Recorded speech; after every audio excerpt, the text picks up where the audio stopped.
नमस्कार दोस्तों, स्वागत है आप सभी का हमारे इस चैनल भगवान लोक पर। दोस्तों, अगर आप भी अपनी लाइफ में कुछ नया सीखने की चाह रखते हैं तो इस चैनल को अभी सब्सक्राइब कर लें। दोस्तों, आप सभी लोग जानते हैं 22 जनवरी को अयोध्या में राम मंदिर का उद्घाटन होने वाला है, जिसके उपलक्ष्य में दोस्तों सभी लोगों के घर पर पीले चावल भिजवाए गए हैं। पीले चावल के साथ में ध्वजा भी भिजवाई गई है, साथ ही में भगवान राम जी का आशीर्वाद भी पहुंचाया गया है। पर दोस्तों, यहाँ पर एक बहुत बड़ा प्रश्न निकल कर आता है कि सभी भारतवासियों के घर पर चावल तो पहुंचाए गए हैं, पीले चावल तो पहुंचाए गए हैं आमंत्रण के रूप में कि मंदिर के उद्घाटन में आप सभी लोगों को जरूर आना है। पर दोस्तों, उन पीले चावलों का आखिर हमें करना क्या है? देखिए, कई सारे लोग ये बात भी कहेंगे कि भाई हमारे पास तो बहुत ही कम चावल के दाने आए हैं। कुछ लोग ये कहेंगे भाई हमारे पास तो भरपूर मात्रा में चावल के दाने आए हैं, मतलब निमंत्रण स्वरूप आए हैं। तो भाई अब ये प्रश्न निकल कर आता है कि भाई इन पीले चावलों का आखिर हमें करना क्या है? दोस्तों, ये बात आप सभी लोग भी जानते हो कि पंडित जी भी कितने सारे उपाय बताते हैं जो कि अक्षर से जुड़े होते हैं, चावल से जुड़े हुए होते हैं। और चावल भगवान शिवजी पर जब चढ़ते हैं तो उसका एक अलग ही महत्व हो जाता है। और दोस्तों, अब यहाँ पर तो बात राम मंदिर अयोध्या की आ रही है। राम मंदिर अयोध्या के जब चावल पीले चावल, वो भी जब चावल पीले हो जाते हैं तो उनका महत्व और ज्यादा बढ़ जाता है, वो कीमती चावल हो जाते हैं। और दोस्तों, यही चावल आप लोगों के घर पर आए हुए हैं। तो भाई इन चावलों का हमें करना क्या है? क्या एक जगह रख देना है, क्या कहीं पर रख देना है, या क्या हम इनका? तो इसी की जानकारी हम आपको इस वीडियो में बताते हैं, और आप लोग भी गलती मत करना। ये चावल बहुत ही ज्यादा कीमती है। अगर आपके पास ये चावल है तो आप ये समझना कि पूरी दुनिया की ताकत आपके पास है, सोना चांदी आपके पास है, क्योंकि इन पीले चावलों में है ही इतनी ताकत। अगर वो चावल अयोध्या से आए हुए हैं और जिन लोगों को अभी तक ये पीले चावल नहीं मिले हुए हैं, उनको क्या करना है वो भी हम आपको बताते हैं। देखिए, सबसे पहली चीज, अगर आप लोगों के घर पर भी चावल पहुंच गए हैं जो कि अयोध्या राम मंदिर के उद्घाटन के हैं, तो भाई आप ये समझिए कि आप बहुत किस्मत वाले हैं, भगवान राम स्वयं आपके घर पर आए हुए हैं। ये बात आप सभी लोग जानते हो कि 22 जनवरी को जो हमें आमंत्रण के लिए पीले चावल दिए गए हैं, और हम उस आमंत्रण के अवसर पर जो है सीधा राम मंदिर अयोध्या नहीं जा सकते, क्योंकि 22 जनवरी को इतनी ज्यादा संख्या में लोग अगर जाएंगे तो वहां पर व्यवस्थाएं पूरी बिगड़ जाएगी। क्योंकि आप सभी लोग जानते हो कि लोग वहां पर जा सकते हैं, पर हमारे देश के प्रधानमंत्री जी ने वहां पर जाने से अभी फिलहाल मना किया हुआ है। तो उस जगह पर हम क्या करें? कई सारे लोगों ने इस बात को सुनकर ही अपने जाने के प्लान को कैंसिल किया है। तो उस जगह पर क्या करें? उसी जगह पर आते हैं हमारे काम ये पीले चावल। अब ये पीले चावल ही तो यहाँ पर बहुत बड़ा चमत्कार करते हैं। दोस्तों, 22 जनवरी को राम मंदिर में भगवान राम जी विराजित होंगे, उनकी प्राण प्रतिष्ठा होगी, सभी लोग खुशियां मनाएंगे। तो उसी समय पर आप लोगों को भी अपने घर में आए हुए इन पीले चावलों का इस्तेमाल करना है। अब ये पीले चावल जो है ना, ये आपके लिए आमंत्रण के लिए भी है, ये भगवान राम भी है, ये भगवान राम जी का आशीर्वाद भी है, और ये आपके घर में सुख समृद्धि बनाने वाले हैं। आप सभी लोग शायद जानते ही होंगे, पंडित जी ने अक्षत का महत्व बताया है, चावल का महत्व बताया कि क्या होता है। अक्षत का मतलब ही यही होता है कि वो कभी खत्म नहीं होता, कभी अक्षय नहीं होता, वो हमेशा हमेशा बना रहता है और कभी भी खत्म नहीं था। उसी तरीके से ये पीले चावल हैं। जिस भी व्यक्ति के घर में एक भी अगर राम मंदिर अयोध्या का पीला चावल पहुंचा है, एक दाना भी पहुंचा है, तो आप बहुत किस्मत वाले हो। नहीं चाहिए आपको ज्यादा चावल, बस एक चावल का दाना भी पहुंचा है ना, तो आप इस वीडियो को पूरा जरूर देख लेना। तो देखो, सबसे पहली चीज, अगर आपके घर में राम मंदिर के पीले चावल पहुंचे हुए हैं तो इन पीले चावलों को आपको बहुत ही ज्यादा संभाल कर रखना है। क्यों संभाल कर रखना है? क्योंकि राम भगवान खुद आपके घर पर आए हुए हैं। आप खुद तो वहां पर उस दिन नहीं, जा दिन उनकी प्राण प्रतिष्ठा हो रही है, तो राम मंदिर ने, राम भगवान ने अपना एक स्वरूप आपके लिए भेजा हुआ है। वो किसी भी रूप में आ सकते हैं, तो पीले चावल के रूप में आप उन्हें समझ सकते हैं। पहला कारण तो ये हो गया। उसके बाद में दूसरा जो कारण है वो दोस्तों ये है कि इन चावलों में है राम भगवान का आशीर्वाद। अब इस आशीर्वाद को आप कैसे ले सकते हो? आशीर्वाद तो आपके पास पहुंच गया है, बस आपको इस आशीर्वाद को सही जगह पर पहुंचाने की जरूरत है। तो देखो, आपके पास जितने भी चावल के दाने आए हुए हैं, आप अपने घर में अलग स्थानों पर एक एक चावल का दाना रख दो। ये चावल का दाना जब आशीर्वाद स्वरूप है राम भगवान का, तो आपको क्या करना है, जैसे आपके घर की तिजोरी है, ठीक है, जहां पर आप धन रखते हो, पैसा रखते हो, और आप चाहते हो कि भाई वो जगह कभी भी खाली ना हो। अक्षय का मतलब ही यही होता है, या अक्षत को आप जहां पर भी रख देते हो, वो कभी उस जगह को खाली होने ही नहीं देता है।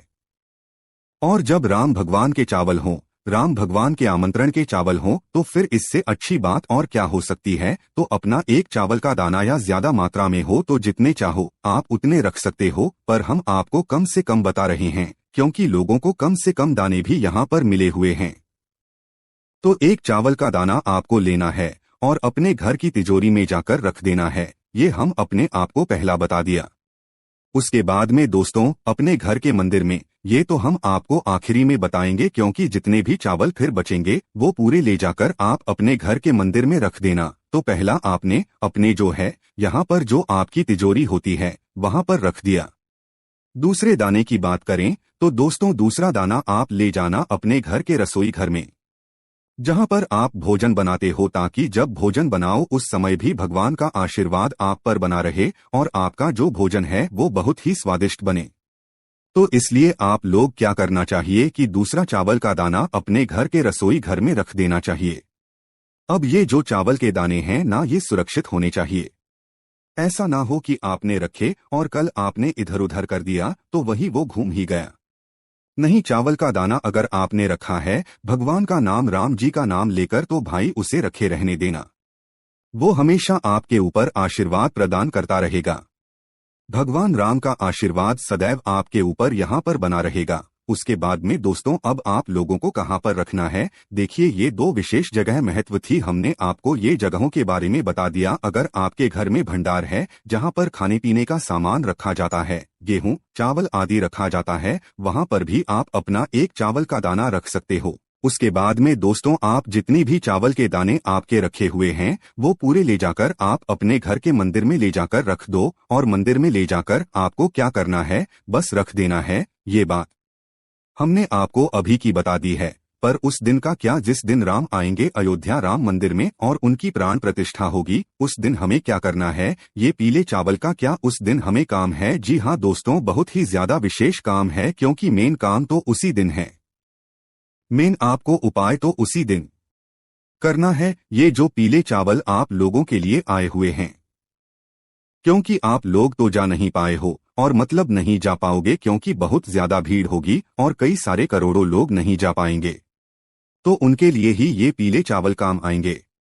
आपको करना क्या है, देखो, जब भी भगवान राम भगवान की प्रतिष्ठा हो, प्राण प्रतिष्ठा हो, तो आपको अपने घर में भी इन चावलों को अपने पूजन वाले स्थान पर रख लेना है। पूजन वाले स्थान पर रखने के बाद क्या करना है, आप जैसे भगवान की पूजा करते हो, जैसे आपको जो है मतलब राम मंदिर की प्राण प्रतिष्ठा में दिखाया जाए, आपको भी वैसे वैसे करते जाना है। बस थोड़ी सी तैयारियां पहले से करके रखना है। अपनी पूजन की थाली तैयार करके रखना है और मिष्ठान वगैरह भोग लगाने के लिए तैयार करके रखना है। और जो भी आप राम जी के लिए करना चाहें, है ना, वो कर सकते हैं। ऐसा समझकर पूजन कीजिएगा कि आप खुद राम मंदिर का उद्घाटन कर। आप सभी लोग जानते हैं कि राम मंदिर का जो उद्घाटन होगा उसकी पूरी लाइव स्ट्रीमिंग आपको कहीं ना कहीं सोशल मीडिया पर मिल जाएगी। आपको मात्र करना यह है कि जब आप अपने मतलब पूजन करने के लिए बैठे हो, अपने चावलों को सामने रख लो, हो सके तो आप भगवान राम की भी एक तस्वीर आप लोग रख देना। राम जी, सीता जी और लक्ष्मण जी की भी एक तस्वीर अपने सामने रखकर पूजन करना, और वो चला लेना उस वक्त जब मतलब वहां से सीधा सीधा आप लोगों को दिखाया जाए कि भाई वहां पर कैसे पूजन चल रही है, क्या चल रही है, वो खोलकर बैठ जाना। जैसे जैसे पूजन कराते जाएं, वैसे वैसे आप भी करते जाना। जैसे ही मतलब विशेष रूप से उन चावलों को आप जरूर रखना। चावलों को भगवान राम जी के पास में जरूर रखना, क्योंकि वही विशेष है, वही राम जी है, वही राम जी का आशीर्वाद है, वही सब कुछ है अभी आपके पास, क्योंकि राम जी खुद आपके घर उन्हीं के रूप में आए हुए हैं। तो आपको उन चावलों की विशेष रूप से पूजन करना है।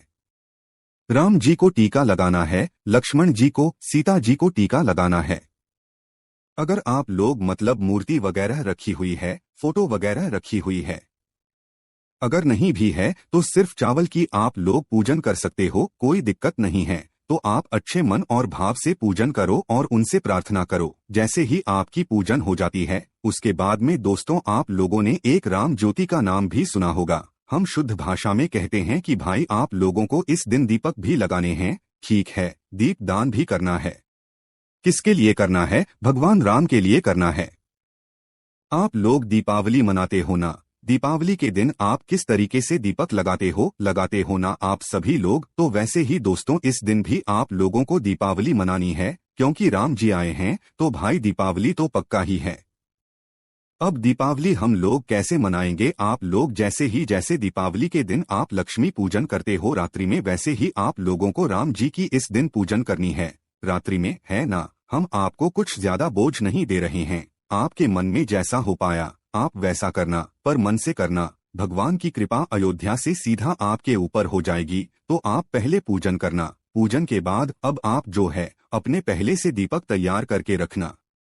कितने दीपक तैयार करोगे? देखो यहाँ पर कोई ऐसी विशेष वो बात नहीं है कि भाई आपको इतने ही दीपक तैयार करने, बस भगवान राम जी के लिए एक दीपक जरूर रखना जो कि गोल बाती का होगा, क्योंकि वो देवता है, इसलिए उनके लिए एक गोल बाती का दीपक होगा। और यहाँ पर आप शुद्ध देसी गाय का घी उपयोग करना, ठीक है।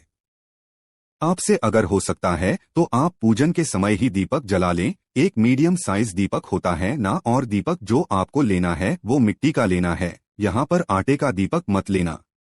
कौन से दीपक लगाते हो? मिट्टी का दीपक लगाते हो तो यहाँ पर भी आपको मिट्टी का दीपक लेना है। तो भगवान राम जी के लिए गोल बाती का शुद्ध देसी गाय का दीपक ले लेना। सिर्फ उनके लिए अब बोल रहे हैं घी का दीपक, बाकी और फिर भले ही मत लेना। उनके लिए मात्र एक घी का दीपक तैयार कर लेना और पूजन के समय आरती के समय जलाकर उनके सामने रख देना। कपूर से भी उनकी आरती करना, कपूर भी उनके सामने जलाना। उसके बाद में दोस्तों अब आप लोगों को अपने घर पर भी तो दीपक लगाने हैं।